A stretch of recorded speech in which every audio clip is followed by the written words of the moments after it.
近日，一代咏春宗师岑能先生铜像落户揭幕仪式在花都隆重举行。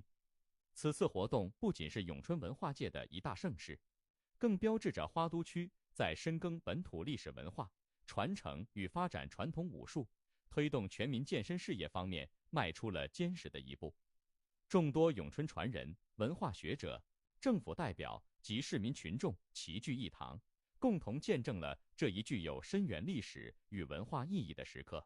推動傳統武術嘅詠春文化起到一個作用，佢唔單止喺國內推，